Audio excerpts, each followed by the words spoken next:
buenas tardes, amigos, amigas de 2x3 en TV.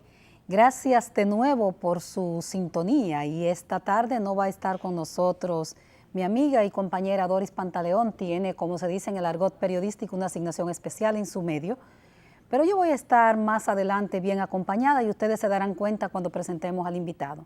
Mientras tanto, pues quería comentarles tres aspectos brevemente.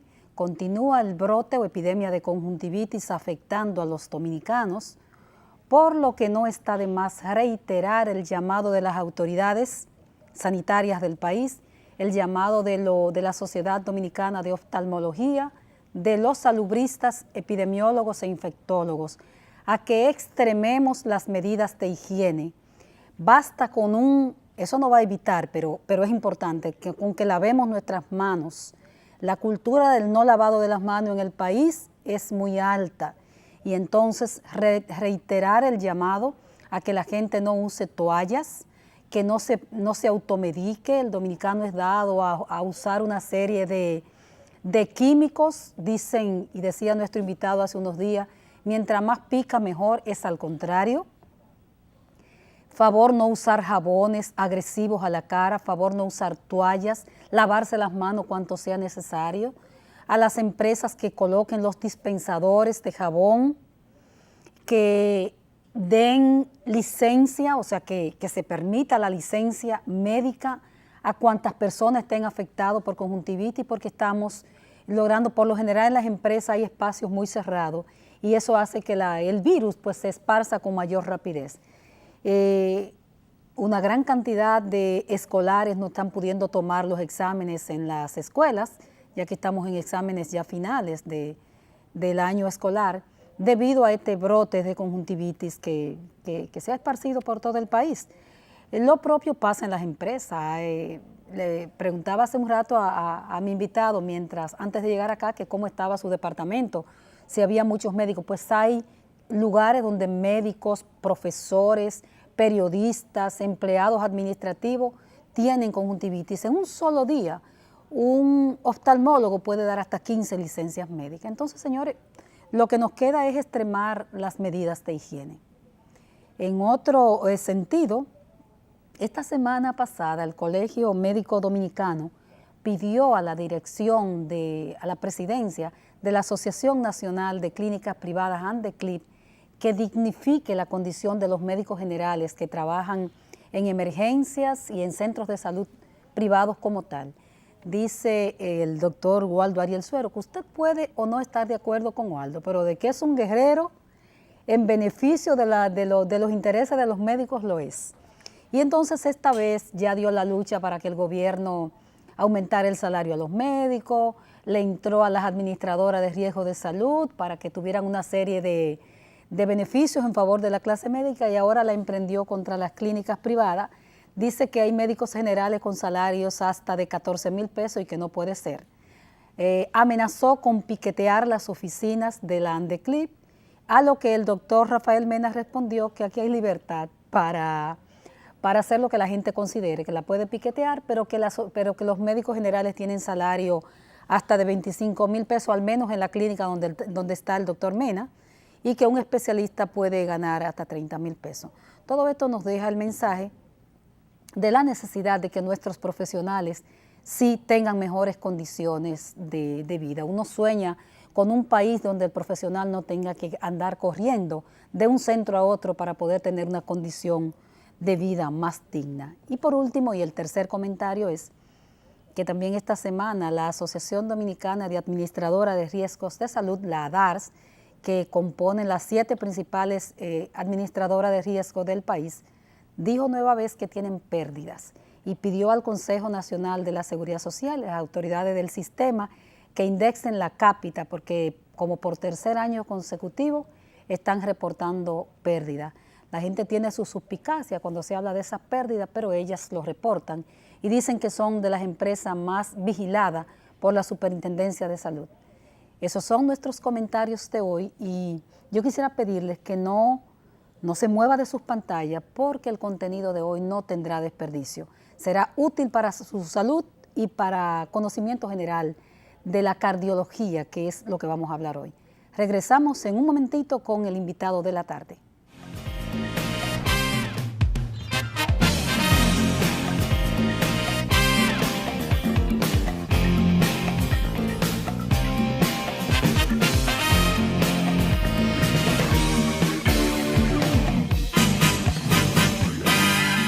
Gracias por continuar con el desarrollo, el contenido de 2x3 en TV.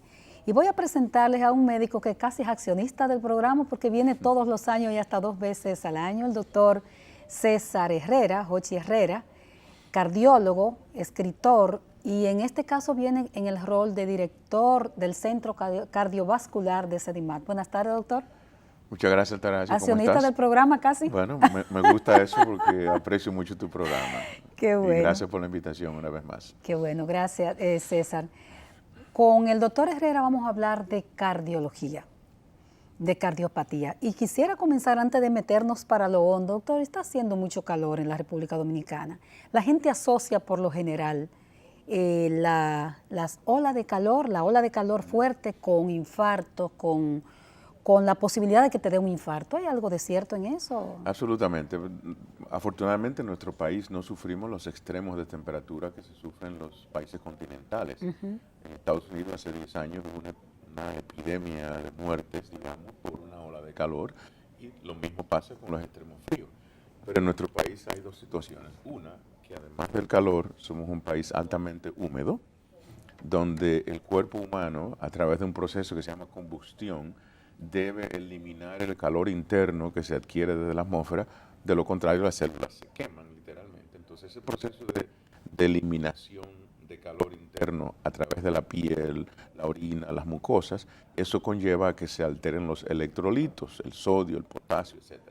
Y si usted tiene una condición que lo predispone a ser cardiópata, como por ejemplo la hipertensión o la diabetes, o si usted ya es cardiópata y se está tomando medicamentos, ya sabe la combinación de cosas que pueden suceder. Así que ojo con el calor y la deshidratación. Todo paciente cardiópata hipertenso en medicamentos cardíacos debe asegurarse que tome agua durante el día aunque no tenga sed. Esa es la recomendación principal en esta temporada de calor, porque está demostrado que ciertamente afecta. Así es. Y en el caso de que sean también, tengan diabetes, tengan otra condición. Pues mucho más todavía, porque como te decía, ya los electrolitos entran en otro rol, que es la baja de potasio, la baja de sodio, que afectan el corazón produciendo arritmias, trastornos metabólicos. O sea que no hay que esperar a tener sed para tomar agua en los meses más calientes y húmedos del año. Perfecto. Doctor, usted tendrá próximamente una presentación de por lo menos 4 trabajos, que no sé si son investigaciones, y a mí me gustaría que como primicia en el programa especializado en temas de salud, dedicado a los médicos, pero también al gran público, habláramos de la primera de esas investigaciones o trabajos que presentarán ustedes en un congreso, creo que mundial.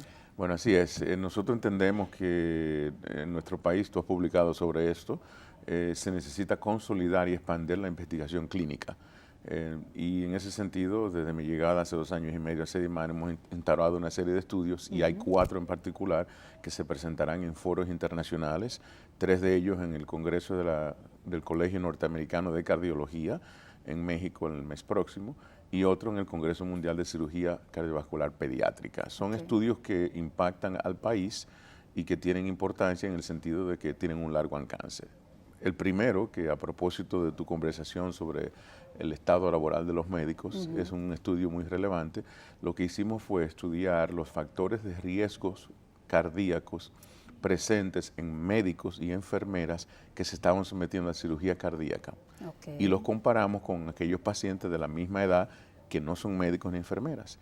Y no te voy a decir la sorpresa, simplemente encontramos que no solamente el porcentaje de riesgos cardíacos como la hipertensión, la diabetes, el sobrepeso era tan alto dentro de los médicos y enfermeras como la población general, sino que asociamos el estrés laboral con esos riesgos. Comparamos la cantidad de horas de los médicos y enfermeras, los años en labor, las horas fuera de horas laborables, y evidentemente el estrés laboral, la presión laboral, por la naturaleza de su empleo, pone a los médicos y enfermeras a un mayor riesgo cardíaco que los pacientes que no son médicos y enfermeras. Pero es un estudio sumamente interesante por la población que se estudia. ¿Qué cantidad cuál fue la muestra? En 1 año y medio nosotros seguimos casi 30 pacientes médicos y enfermeras operados del corazón, consecutivos. en un año y unos meses. O sea que los médicos y las enfermeras somos seres humanos, nos enfermamos, hay que cuidarse. Y una de las recomendaciones en la conclusión que hicimos fue que las empresas, las instituciones públicas y privadas tienen el deber de facilitar a esos médicos y enfermeras sus horarios, de promover salud laboral, de dar cursos, de facilitar salones de ejercicio, porque, como decía, los médicos y las enfermeras somos seres humanos igual que cualquier otro, y ante el estrés, obviamente, la gente responde de manera inapropiada. Por ejemplo, la mayoría de los operados médicos y enfermeras eran fumadores, con mucho más frecuencia que las pacientes que no eran médicos ni enfermeras. Y tú dirás, pero se supone que usted sabe y tiene el conocimiento de que el cigarrillo hace daño porque usted es médico o enfermera, y sin embargo no. Tú sabes que recientemente, y se lo comentaba a mi compañera el otro día, salí de un centro de salud y en el parqueo veo a un internista, con un cigarrillo casi escondido, fumándolo. A mí esa imagen me llamó la atención porque tú sabes que es un cuidador de la salud, un dador de salud, y tú lo ves a escondida porque es también una enfermedad el tabaquismo. Eso no es un asunto limitado a la República Dominicana. Hace un año o dos se publicó un estudio en España donde las 2/3 partes de los neumólogos, los especialistas del pulmón, eran fumadores. Que son los especialistas que cuidan el pulmón. Entonces, yo creo que es un asunto intrínseco al hecho de que somos seres humanos y segundo, a los estreses laborales que estamos expuestos. Entonces, las recomendaciones que hacen ustedes en esa población, y me gustaría saber cuáles eran los tipos de enfermedades que tenían. ¿Eran operados del corazón? ¿Era cirugía de corazón abierto? Todas eran cirugía de corazón abierto. La mayoría eran cirugías coronarias, que es una enfermedad adquirida por los hábitos y los genes. Otra proporción eran pacientes con problemas de la aorta, que es la arteria principal que sale del corazón, que también refleja los hábitos y los riesgos, porque el que se le dilata la aorta más es el que más hipertenso, el que más fuma, el que tiene diabetes. Y un grupo pequeño eran pacientes con tumores cardíacos o problemas de válvulas. Pero la gran parte de los casos eran por enfermedades cardiovasculares potencialmente prevenibles. A mí me llama la atención una de las recomendaciones que hacen ustedes en el estudio, que es cuidar, que las empresas cuiden, las empresas en este caso médicas, a propósito del comentario que hacíamos, que cuiden la salud, porque daría la impresión que el médico no se enferma y que no tiene esos derechos. Y como te decía, es un asunto intrínseco a la personalidad del médico. Nosotros nos enseñan a conocer el cuerpo, las enfermedades, a recetar, a cuidar, pero no lo aplicamos a nosotros mismos.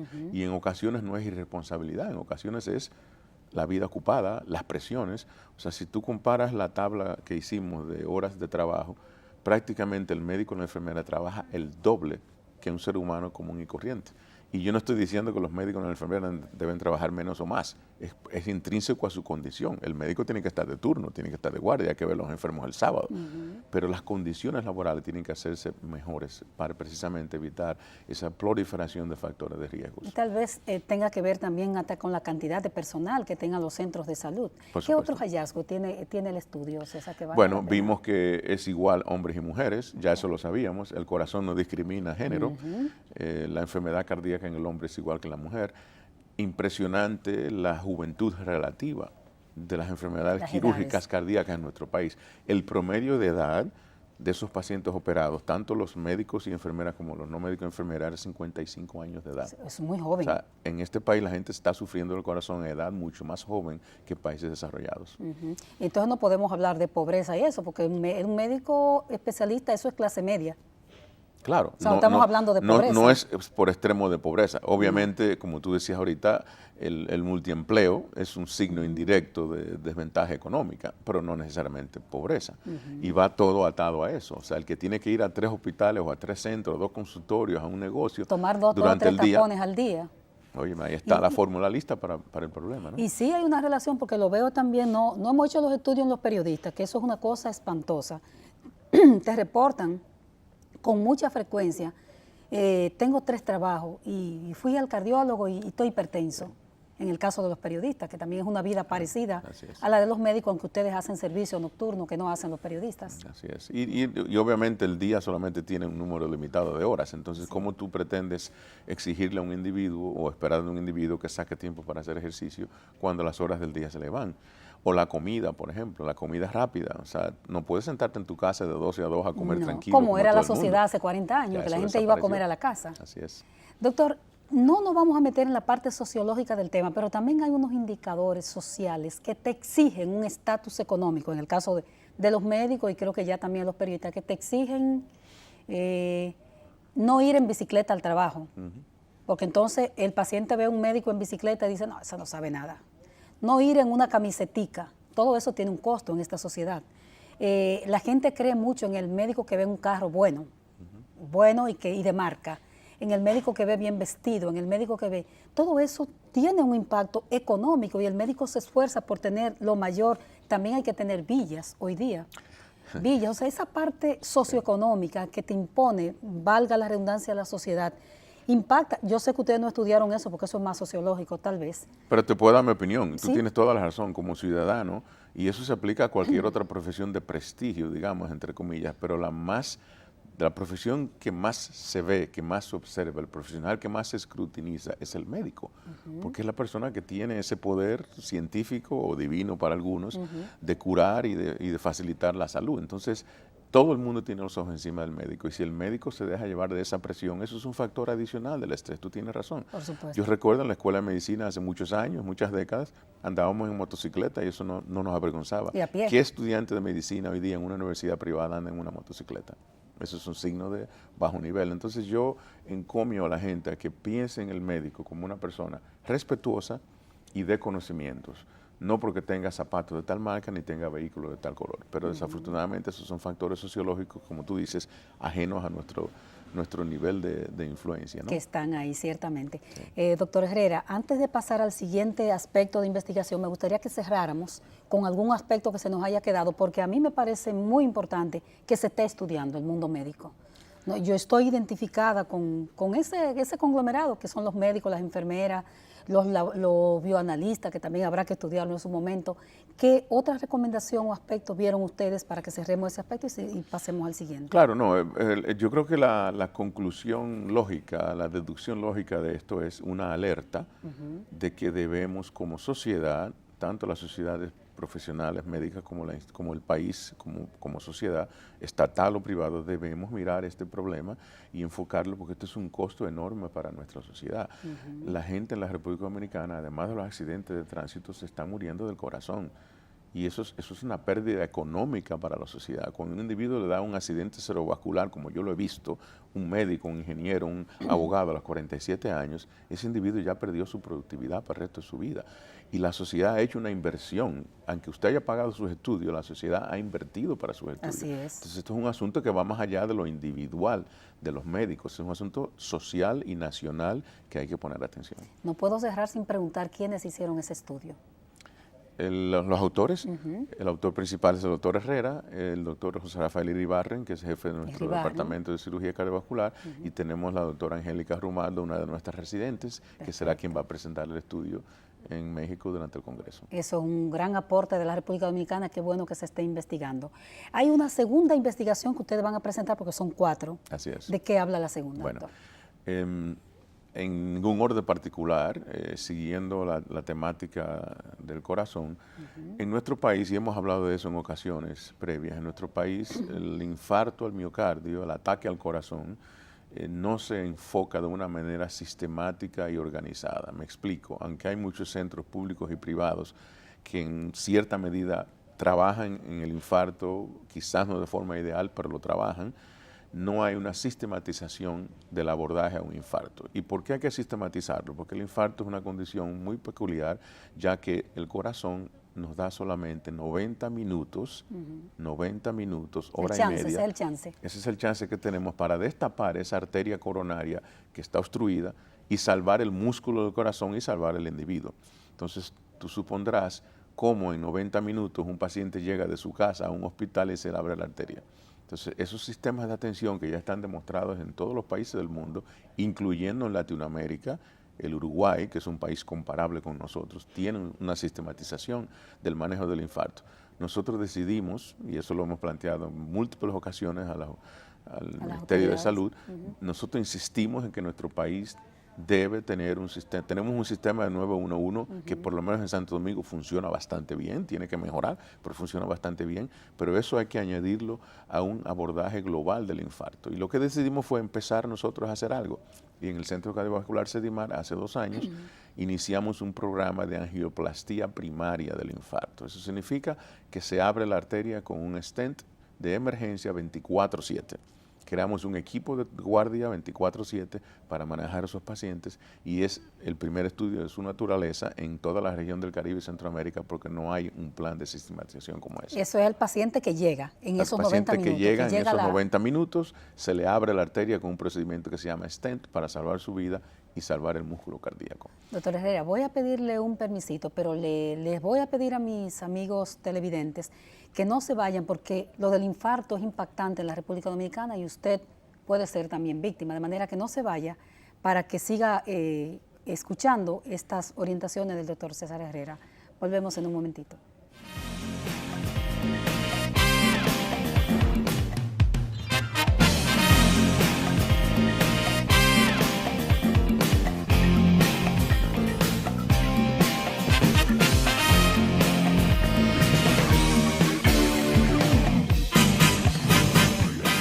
Continuamos esta conversación con el doctor César Herrera, o Jochi Herrera, cardiólogo, director del Centro Cardiovascular CERIMAT, y está exponiendo una investigación que se va a dar a conocer en México, en el Congreso americano. Del Colegio de Cardiología, sí. Del Colegio de Cardiología americano, que tendrá efecto en México el próximo mes. Y estamos hablando del infarto y la falta de sistematización de los procesos que hay en el país. Continúe, doctor. Bueno, el abordaje correcto de ese reloj, ¿no? De ese bomba de tiempo, empieza obviamente con la educación del paciente, que el paciente sepa reconocer, sobre todo el que tiene riesgos, de que si le da este tipo de dolor, tiene que ir a la emergencia y no tomarse un antiácido. Empieza por ahí. Continúa con el transporte. Ya tenemos, como te decía, un sistema que más o bien funciona en Santo Domingo. En Santo Domingo y se expanderá, entiendo, a la región norte. Entonces, ese es el segundo paso. El tercer paso es que el personal de emergencias reconozca casi inmediatamente, o en un periodo de 5 minutos, es lo que se espera internacionalmente, reconozca a través de un examen, un interrogatorio y un electrocardiograma que ese paciente tiene un infarto. Y el siguiente paso, que es el último de la cadena, pero el más importante, es que la institución pública o privada disponga de un equipo y de tecnología y personal de que ese paciente se atienda en ese periodo, en esa ventana de 90 minutos y se abra esa arteria. Hay otra rama de este tratamiento que es en aquellos pacientes que no pueden recibir la angioplastía o centros que no disponen de esa tecnología, tenemos cosas que hacer. ¿Y qué se llama eso? Terapia trombolítica. Drogas, medicamentos que se inyectan en las venas y que van a destruir ese coágulo, quizás no con la misma efectividad que un stent, pero van a aliviar el problema en lo que se decide el traslado de ese paciente a un centro que sí pueda hacer la angioplastía. Ese es el sistema de atención moderno en todos los países del mundo y nosotros tenemos que insistir en eso porque si es cierto que los accidentes están matando muchos dominicanos, yo no estoy seguro si la mayoría se mueren de accidentes de tráfico o de un infarto. Perfecto. Y en eso consiste esa sistematización, es la organización, desde que una persona se infarta o el corazón se le infarta, cómo se organiza ese proceso desde que él tiene el infarto hasta llegar al centro de salud. No es que le dé el infarto y llega a un centro, sino que hay un proceso claro, porque no todos los centros tienen, ni pueden tener, ni deben tener esas facilidades. No todas las ciudades tienen laboratorio de cateterismo, no todos los cardiólogos están entrenados. O sea que la sistematización implica la orientación y la redirección de estos casos por canales y vías apropiadas, porque no todos los hospitales lo pueden hacer ni lo deben hacer, ni todos los médicos. Entonces, para eso se necesita una política nacional, donde tú tengas seguro privado o no lo tengas, por disposición estatal, si tienes un infarto, puedes llegar al hospital más cercano, que esté preparado para eso, recibir tus tratamientos y salvarte la vida y salvar el corazón. Es una situación urgente con que contamos 90 minutos nada más. Y ahí está el kit de la cosa, no es educación solamente. Exactamente. El doctor Herrera viene de ejercer 25 años en Chicago. Yo imagino que cuando usted llegó a Chicago ya eso estaba organizado. Sí. Entonces, ¿cómo comienza un país? Porque nosotros estamos en pañales. Solo sabemos que tenemos una cantidad de infartos al año importante. ¿Cómo es que anda la situación, doctor epidemiólogo? Bueno, no hay estadísticas sobre infartos. Sí hay estadísticas de las causas de muerte. Las estadísticas del Ministerio de Salud Pública indican lo que conocemos, que la gran mayoría de los adultos dominicanos mueren de enfermedades cardíacas, de hemorragia cerebral, derrame cerebral e infarto, hombres y mujeres. Pero tu pregunta es correcta, no es tan complicado, Altagracia, es sentarse a organizar un sistema, porque se está haciendo. Aquí tenemos médicos que hacen eso, lo hacemos nosotros en Sedimar y hay otros centros que también lo hacen. Hay entrenamiento, nosotros tenemos la primera residencia de Centroamérica y del Caribe de cardiología intervencionista, que son los cardiólogos que se entrenan precisamente para eso. Nuestros propios residentes los estamos entrenando con el apoyo de la Sociedad Española de Cardiología. O sea, esas cosas se pueden hacer. No estamos hablando de trasplante de cerebro. Entonces lo que se necesita es una iniciativa. Es una iniciativa y una política, un interés. Ustedes comenzaron hace unos años, recuerdo que escribimos del tema, a organizar una red. Hubo reuniones, porque lo recuerdo, lo escribí, hubo reuniones con el 911. ¿Ese esfuerzo se cayó, doctor? ¿Qué pasó con eso? ¿O lo metí para lo hondo? Dígame.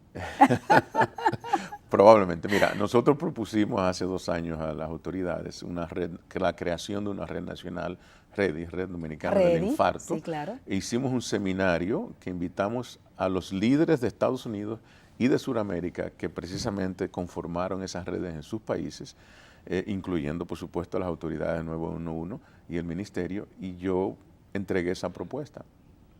La propuesta se quedó ahí. No que la hiciera el doctor Herrera, ni la dirigiera el doctor Herrera, ni el Centro Cardiovascular Sedimar, sino todos los participantes, todas las organizaciones, la Sociedad de Cardiología 911.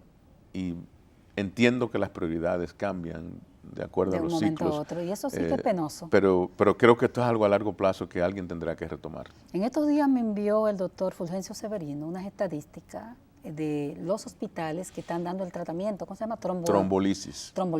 Y hay problemas hasta para eso. Así es. Para la sistematización de ese medicamento que se entregaba en el país a través del programa de medicamentos esenciales PROMESE, pero también hay dificultad con eso.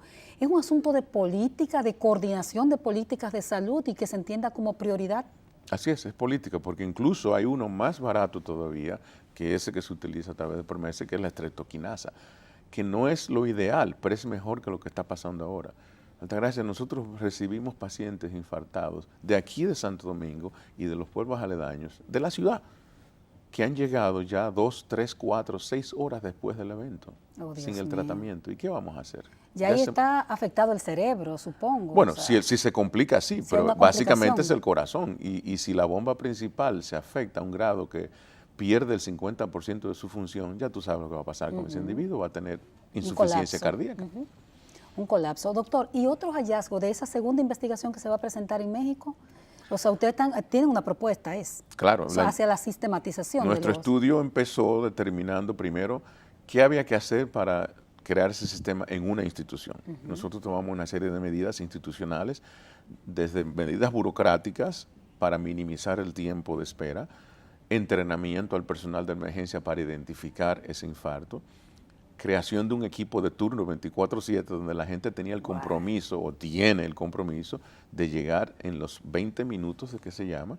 Entonces todo eso se implementó y empezamos a medir desde ese momento en adelante la efectividad de ese sistema, el tiempo que tomaba desde llegar a la emergencia a hacerse el electrocardiograma. Eso se llama tiempo puerta EKG. Las recomendaciones internacionales que sean menos de 10 minutos. Nosotros lo tenemos en menos de 10 minutos. El segundo punto para medir fue el tiempo puerta-balón. El tiempo que toma desde que el paciente llega a la puerta de urgencias hasta que se infla el balón y se abre la arteria. El tiempo puerta-balón internacional debe ser menos de 90 minutos. Nosotros andamos en 86.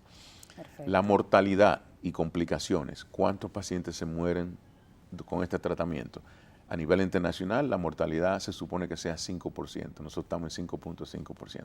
O sea, todas esas mediciones que no estamos reinventando la fórmula del agua tibia. Esto se ha hecho ya en todos los países del mundo, pero es la primera vez que se hace en esta región. Y es una lección importante para que la gente sepa que se puede hacer las cosas, que tenemos los recursos. Pero eso no lo podemos hacer quizás en Montecristi, quizás no lo podemos hacer en Barahona, pero hay otras cosas que se integran a ese sistema que sí facilitan la supervivencia del paciente infartado. Y este segundo estudio sobre sistematización que van a presentar ustedes, ¿lo hizo el mismo equipo? El doctor Herrera, el doctor Carlos García Ligó, principal autor, junto al doctor Herrera, el doctor Diógenes Cueva y uno de los residentes nuestros, el doctor Zorrilla.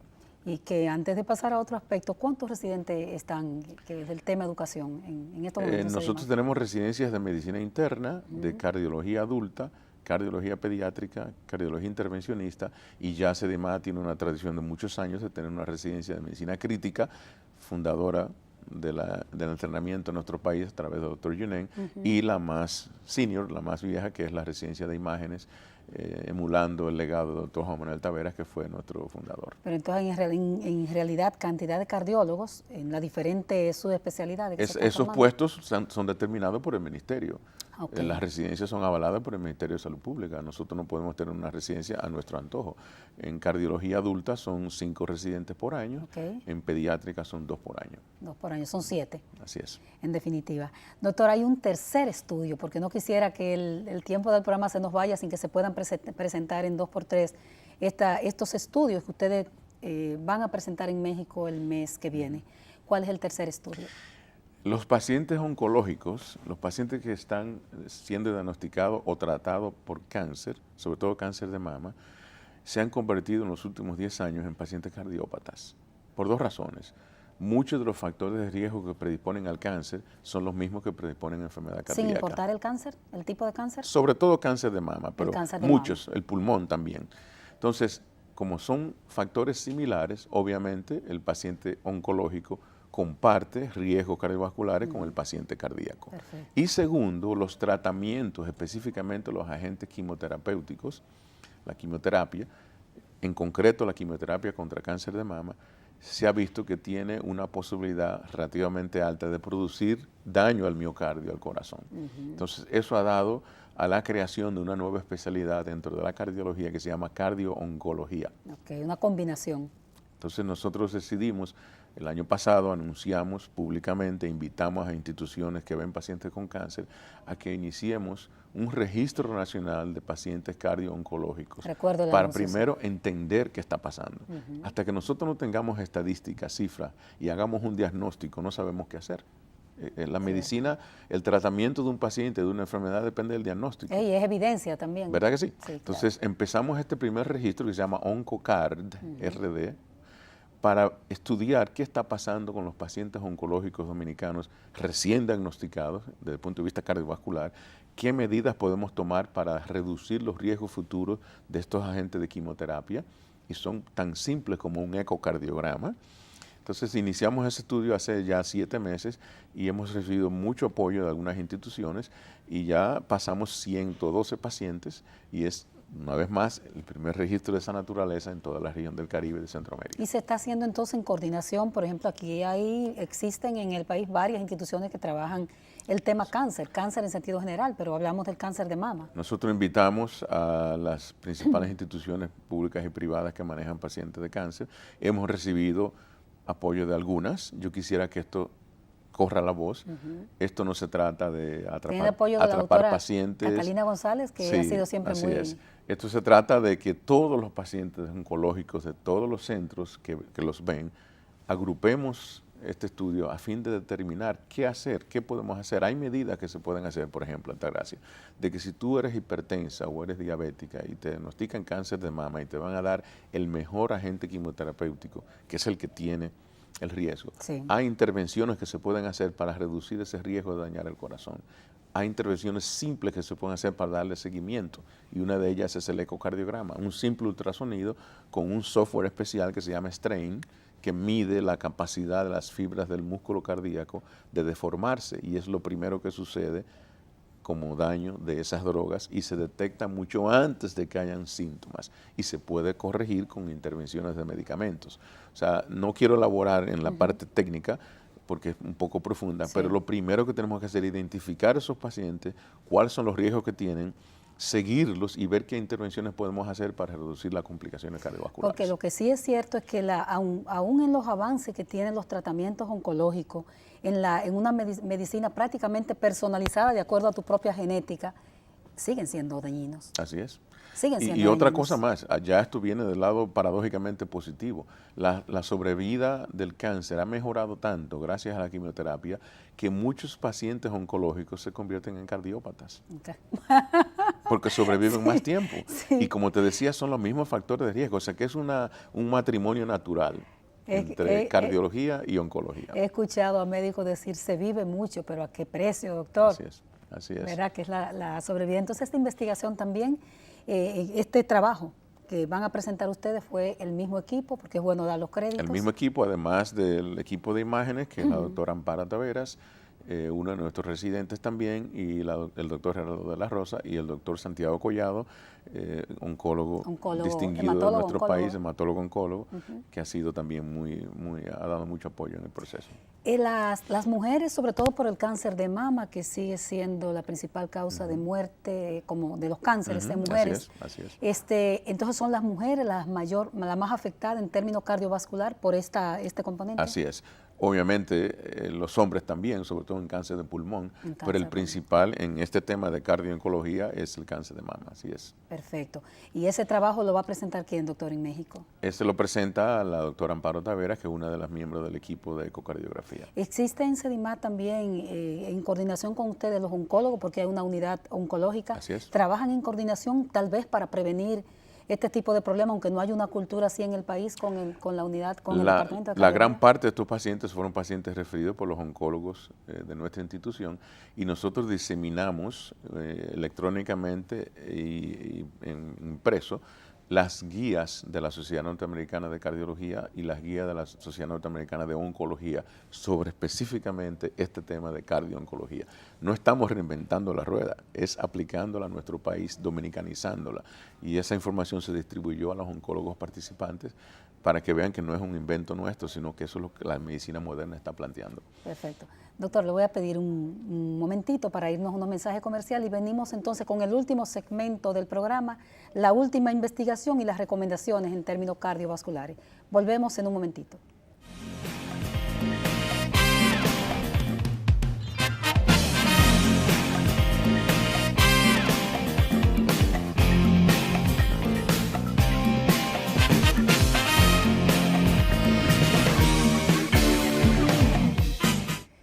Continuamos esta conversación, entrevista con el doctor César Herrera, director del cardiovascular CEDIMAT y un hombre de una vasta experiencia en esta materia.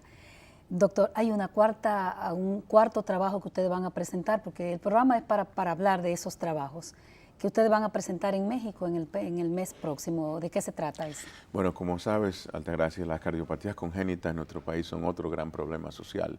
Las enfermedades congénitas del corazón afectan 1.200, 1.300 dominicanos cada año, y muchas veces, desafortunadamente, cuando nos llegan a nosotros o al cardiólogo pediatra, ya es muy tarde. Las condiciones socioeconómicas y educacionales están directamente conectadas al riesgo y la supervivencia de los niños cardiópatas. Pobreza y educación. No hay duda. Entonces, hoy día la medicina moderna ha hecho avances que son prácticamente mágicos en la corrección de estas cardiopatías. En su diagnóstico temprano, por ejemplo, a través de ecofetal, con ultrasonido a la embarazada, con el tratamiento percutáneo mínimamente invasivo a través de balones y catéteres, y con la cirugía, que es la que corrige la mayoría de los casos. Desde hace 2 años y medio, CEDIMAT ha reorganizado con nuestra llegada todo el programa cardiovascular pediátrico quirúrgico, reclutando al doctor Juan León, el único cirujano cardiovascular pediátrico certificado en nuestro país, y hemos relanzado el programa, y a fines de este año ya habremos hecho casi 1.000 cirugías cardíacas. Una de las innovaciones... ¿En 2 años? En 2 años. En 2 años. Al final de este año, al cumplir 2 años y algo, se completarán casi 1.000 cirugías. Y una de las innovaciones es el uso de cirugía regenerativa. ¿Qué significa cirugía regenerativa? Cuando uno reemplaza o reimplanta una válvula, está reimplantando algo artificial. Cuando uno repara algo, es cirugía plástica. Corta la válvula, le da unos puntitos. Pero cirugía regenerativa significa introducir un material, que en este caso se llama Core Matrix, un material artificial dentro del tejido de la válvula cardíaca, para que esa válvula crezca de por sí de manera natural y se regenere. Hay que abrir, entonces. Claro, es una modalidad quirúrgica, pero en vez de reimplantar algo artificial y en vez de reparar, se regenera el tejido natural a través de esta sustancia. Tú le das como un empujoncito. Es una sustancia, exacto, es un tejido artificial que facilita el crecimiento natural de una válvula. Y en el caso de la válvula mitral, que es la válvula del lado izquierdo, en las afecciones congénitas donde la válvula mitral se altera, se está utilizando con mucho éxito. Nosotros estamos presentando en el Congreso Mundial de Cirugía Pediátrica, Cardiovascular Pediátrica en Barcelona, el primer trabajo en su naturaleza en toda la región. Se está no reimplantando ni reemplazando, sino regenerando la válvula a través de este procedimiento. Por supuesto, tampoco estamos descubriendo, como dices, mucho el agua tibia, sino que estos procedimientos se hacen en otros países. Claro, sigue siendo un procedimiento de mucha especialización. No todos los centros del mundo operan niños, sobre todo niños recién nacidos, neonatos o de corta edad, pero no es algo nuevo. Es innovador porque es reciente, pero no es nuevo. Es la primera vez que en toda esta región se está utilizando y tú supondrás la ventaja que tiene que el tejido normal de un niño se regenere por sí mismo en vez de ser reemplazado por algo artificial. Las válvulas, cuando se reemplazan, necesitan anticoagulación para que no se trombosen. ¿Cómo tú anticoagulas a un niñito? Entonces, la regeneración es la manera más natural de corregir los problemas cardíacos y todavía en el área de cirugía adulta no hemos llegado ahí. Los líderes de este trabajo a presentarse el doctor Juan León y el equipo pediátrico junto con la doctora Janet Toribio. Janet Toribio. Ahí se viene haciendo un trabajo encomiable. La garganta también hace su trabajo. Un trabajo encomiable, partiendo de que más de 1.200 niños, creo que cada año nacen en el país con cardiopatías congénitas. Entonces creo que se está reduciendo en Sedimar la lista de espera de niños que esperaban o morían esperando una intervención cardiovascular. ¿Cómo va eso, doctor? Así es, yo planteo que en un momento dado la cirugía y los tratamientos mínimamente invasivos van a cambiar la historia natural de la enfermedad cardíaca congénita en el país. Historia natural significa qué sucede con ese niño. Si cada vez más detectamos más tempranamente, incluso intraútero, y cada vez más los tratamientos se diseminan y aplicamos esas tecnologías, llegará un momento en que esos 1.200, 1.300 quizás se reduzca y le ofreceremos a la población infantil dominicana, sobre todo la más pobre, una esperanza de vida que se merecen, ¿no? Esos niñitos que intervienen, la sede del trabajo de la doctora Janet Toribio y del doctor Juan León, que ha estado en el programa también, esos niños que son intervenidos, ¿tienen un seguimiento, doctor, desde la unidad? Por supuesto, no todo termina con la cirugía. Bueno, no todo empieza con la cirugía. Tú supondrás todo lo que tiene que suceder antes, desde educación de la madre hasta mejoría de la nutrición, hasta mejoría del estado psicológico del niño. Todo eso tiene que suceder antes de llegar al proceso quirúrgico, ya ese es el final. Y por supuesto la reintegración de ese niño a una vida normal, a su escuela, la educación de los padres, eso es un trabajo enorme, que no es solamente la cirugía ni se resuelve en el hospital. Si yo te intervengo el niño, te lo doy, tú le sigues dando la comida de tal tipo, o sea, todo eso tiene que ser. Reeducar a la familia, reentrenar al niño, la mejoría psicológica, tenemos psicólogos para tratar a esos niños antes y después, para reintegrarlos a una vida normal. Doctor, no sé si queda algún otro aspecto de esa presentación o le parece que... Creo que hemos discutido lo más importante. Perfecto. Nosotros no quisiéramos cerrar la entrevista con el doctor Herrera sin que haya unas recomendaciones, doctor, sobre todo lo que tiene que ver con la alimentación del dominicano. Y eso ha sido motivo de conversaciones, de charlas suyas con periodistas y todo eso. Nuestros alimentos, doctor, se habla de que son cargados en grasa, carbohidrato y todo eso. Mientras tanto, pues la enfermedad cardiovascular sigue mermando nuestra calidad de vida o nos sigue llevando a la tumba. ¿Qué es lo que hay que recomendar al dominicano? ¿Cuál es la situación? Que no sé si se ha hecho algún tipo de investigación, digamos, nutricional cardiovascular, se me ocurre, para... Bueno, mira, tú has dado en el clavo, Altagracia. El problema de la dieta dominicana es la tríada malvada, que yo le digo, que es la harina, aceite y sal. Nosotros, por naturaleza, comemos muy salado, cocinamos muy salado. Las limitaciones socioeconómicas, que no se puede ignorar, es muy bonito hablar de comer saludable, pero hay que hablar la realidad. Las limitaciones socioeconómicas obligan a la gente muchas veces a comer lo que aparece o a comer rápido, y lo rápido es lo que se fríe. Entonces tenemos que tener en cuenta que aparte del factor cultural de que nos guste la comida salada o que no nos guste comer vegetales, también hay un factor socioeconómico. Entonces yo creo que cada uno de nosotros podemos hacer un poquito más. Y en lo cultural me refiero a que, por ejemplo, aquí tenemos tubérculos que van desde el ñame, la yuca, la yautía, la batata, de todos colores. Y aquí la gente rechaza eso y prefiere comerse 2 pedazos de queso frito, 2 pedazos de salchichón frito y un plato de espagueti a las 7 de la mañana. Entonces yo creo que es un factor cultural, pero también económico, pero sobre todo cultural. Y hay que cuidar el cuerpo porque es un automóvil, es una máquina. Si no cuidamos la máquina no va a fallar. Pero no tenemos tampoco políticas, y la crítica la hago yo directamente, no hay política sanitaria que nos diga cómo el dominicano se debe alimentar, que sugerencias, anuncios en la televisión, porque formación en las escuelas, doctor. Cada vez que yo voy a un programa de televisión, me hacen una entrevista de radio, yo le digo esto a los periodistas y lo digo claramente, no porque tú estés aquí. Ustedes son la política de educación nacional en cuanto a salud. Los periodistas, los medios son los que educan a la gente. ¿Por qué tú crees que son tan populares esos programas de radio que la gente llama? Es porque estamos sedientos de educación pública. Ávido vive la gente de información. Así es. O sea, y hay 20.000 maneras. O sea, hay un canal de televisión estatal que tú le pones un cintillo porque nuestra habichuela y nuestro arroz no son malos. Pero gracias. Empecemos con las escuelas. Las escuelas. Las escuelas, los niños. Si tú coges un niño de los 5 años de edad y tú le enseñas lo que está bien, ese niño cuando sea un adulto lo tiene en su cerebro marcado. Así es. En las escuelas, una asignatura de 20 minutos de salud cardiovascular o salud. Así de simple. Y en las propias escuelas uno ve unos platos de arroz con muchos huevos revueltos y la verdad que está fuerte. Doctor Herrera, 1.000.000 de gracias por haber asistido a este programa y por haber prestado sus conocimientos para que la gente tenga cada vez más educación y más educación en salud que es tan necesaria. Gracias, tía Altagracia, y a la gente que escuchó el programa, que bueno, que cuidemos el corazón un poco más. Éxito en su congreso de la Ciudad de México el próximo mes. Muchas gracias.